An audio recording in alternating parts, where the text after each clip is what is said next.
11 plus years of doing keto. I've been doing it for a long time. And during that time, I haven't 100% been keto. I've had 2-year periods, maybe 3-year periods where I've never gone off of it. But over the years, I've learned when it's time to come off, when it's time to go back on. And lately, there's been a lot of stuff floating around about me not being totally committed to keto. You're darn right I'm not totally committed to keto. I'm not married to keto. Keto has done tremendous things for me. It has opened so many doors for me. It has taught me more about the body and more about hormetic stressors than I ever thought that I would learn or even care to know. But that doesn't mean that I'm quitting keto. Not at all. I'm doing what I've been doing. The point of what we do with science, the point of what we do with our bodies is to continually seek specific improvements in different areas of our lives. It would be dishonest for me to say that there are not specific areas of life that would get specific benefit from carbohydrates at certain times, or from having some berries or having some fruit. If that means that it kicks me out of a ketogenic state for that amount of time, does that mean that I'm losing? If I was married to keto, it would mean that I'm losing. But I'm not. I am married to performance. Okay, and when I say performance, I don't just mean how much I can squat or how fast I can run or how long I can run. I mean my mitochondrial performance. I mean my longevity performance, because I look at everything through that lens. And I wanted to do this video today to be able to get a lot of viewership on a very important topic. Because if I just continue to do what I do by creating 30, 40, 50 videos per month, it's going to get lost in the noise and people will get confused. They say, wait a minute, has he been doing keto for so long that he's just getting lazy and wants to start having carbohydrates? No, because you know what? It's harder for me to have carbohydrates than it is to just stay keto all the time. Because it actually involves mental work in having the right carbs at the right time. And I'm not asking you to do that, but I am encouraging you to learn how to weaponize keto. Okay, one thing I want you to take out of this video is that keto can be weaponized for specific use cases. And it can be used as a tool to achieve optimal levels of fitness, to achieve optimal levels of well-roundedness when it comes down to your performance, when it comes down to your health. By the way, before I get any further, as usual, today's video is sponsored by Thrive Market. So yeah, you've probably heard me talk about this before, but maybe you haven't heard that there's a 25% off discount link.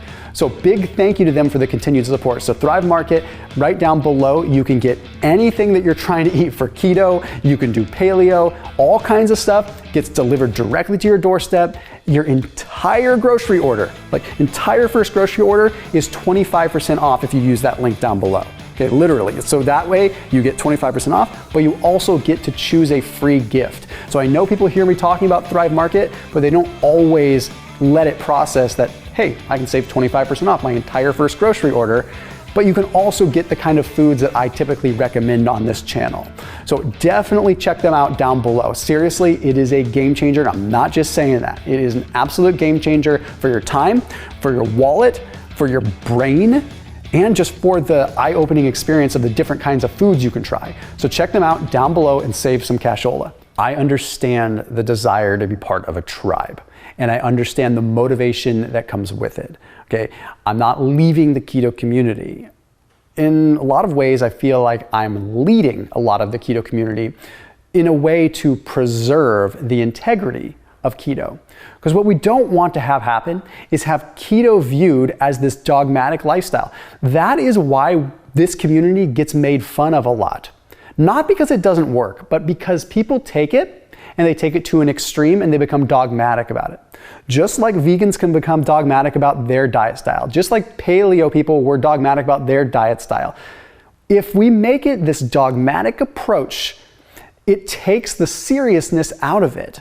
I can tell you in my work with professional athletes, in my work with military, in my work with corporations, that keto is generally embraced when it is weaponized or when it is used as a tool, because everyone wants to get better at something. Everyone wants to improve. So keto is an oxidative stressor. What? Is that why Thomas is quitting keto? No. The oxidative stress that comes as a result of doing the ketogenic diet is the stressor that allows us to develop more resiliency in a lot of ways. The stress, yes, I said that, the stress of doing a ketogenic diet makes us stronger in that regard. Keto in general is a hormetic stressor. And I had a huge bout of growth when I started looking at how I do dieting as just a stressor. I'm not trying to gain something. I'm trying to stress my body so my body gains it in other ways, if that makes sense. I want to be able to elicit a stressful situation upon my body so that it has a chance to rebuild from that. Depriving our body of carbohydrates is stressful on our body. Fasting for a period of time is stressful on our body. So the body adapts. If we live in this cush lifestyle all the time where we just give our body what it wants at every fraction of a second, then guess what? Our body becomes an entitled little brat, and it becomes lazy, and it becomes less resilient, and it becomes sheltered. And that's not what we're after. We're after resiliency, right? And again, I look at keto and I say, for me to continue to do this without a therapeutic need to stay keto 100% of the time is foolish. I don't want to become niched and only talk about that. I don't want to talk in an echo chamber. I want to talk to people that are accepting of different things and are able to implement things for optimal performance. And this may sound like it's something that's totally new. Oh, Thomas is this pivotal moment. No, I've already been doing this for the last 4, 5, 6 years. It's just, it comes out in different videos, in different chunks, at different points in time, where people just don't understand. Like every week, someone else learns that I don't stay keto all the time, that I have periods where I cycle carbohydrates. And it's like I've been doing this for years, but the way that the algorithms work, the way that YouTube works, the way that videos work, people see videos at different points in time. So they all see it as, oh, this is happening right now. Or maybe they've only been flooded with videos talking about keto, so they just assume that I only do keto, and then all of a sudden they get targeted with a video that talks about carbohydrates, and they think that I have completely gone against the grain of everything I've been talking about for the last 12 years. Not the case at all. It is about properly using a tool in your toolbox and weaponizing the approach. You want to know what I'm most excited about when it comes to keto right now? Using it as a tool for recovery. Using it as a tool for inflammatory modulation to be able to recover better and to be able to lessen chronic pain as I get older. That can be done in shorter periods of time, not necessarily long bouts of only doing keto. So I'll keep this short and I'll wrap this up.